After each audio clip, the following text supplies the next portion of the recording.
Hey, sweet disciple. It has just been a little bit since I've talked to you gals, and I just really thought I should get on and just give you a little bit of encouragement. I know that you're pressing through, going through the teachings and spending time with your disciple maker, and I just wanted to say, great job. You are being a faithful servant, and I just encourage you to keep it up, keep trucking. It is so going to be worth it. I've also just been leading a group of my own in my own home on Thursday mornings, and it's just made me think of maybe just some tips that I could give to you girls as disciples. I have my own group, but then I am also under a sweet lady that pours into me, and so I just wanted to come talk to you kind of in the context of being a good disciple. Okay, so just a few tips and just a few reminders really of just ways that you can be a faithful disciple to your disciple maker, okay, and make her job a little bit easier. And so the first thing I just wanted to remind you is that just to respect and love your disciple maker, okay? So you need to remember that your sweet disciple maker is not perfect, that she is messing up, and that she is struggling daily, but that she is trying to pour into you, and that she is trying to set aside time for you. And so don't be frustrated and discouraged at her imperfections, or when she doesn't say something just perfectly or do something that you would have preferred her do or not do.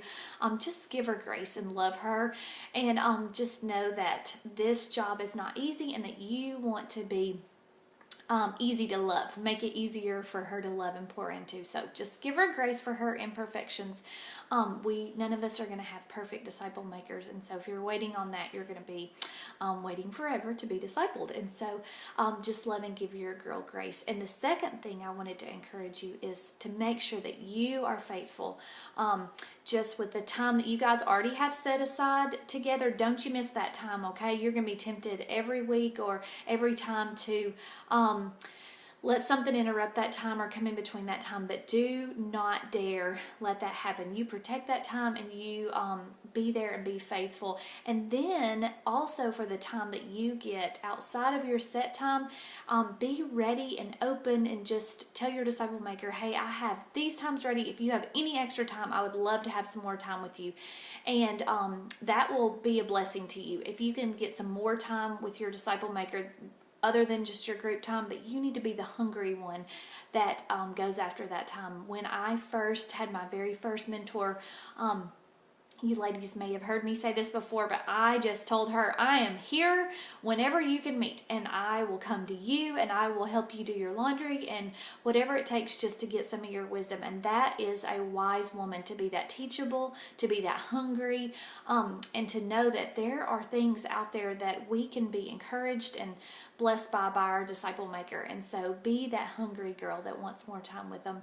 And then I also want you to be very, very faithful with your homework, with your reading, with catching up on your videos, okay? You will only get out of this what you put into it. And so don't you dare complain that you're not having a life change if you are not pouring over the word and pouring over the teachings and spending lots of time with the Lord, okay? So this is a two-way street. We can give you the teachings and we can give you the tools, but if you are not doing your part, it will not be life-changing for you. And so you want to walk away from this year going, oh my goodness, I just completely had a life change because I gave it my all. And so be faithful with that, sweet girl. Now, you are probably, if you're watching this from our local group, you are nearing the halfway point. And so you be faithful.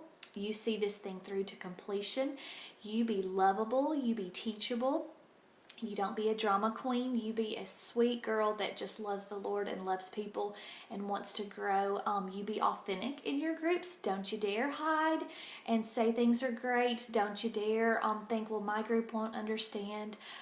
You be faithful to share and be open.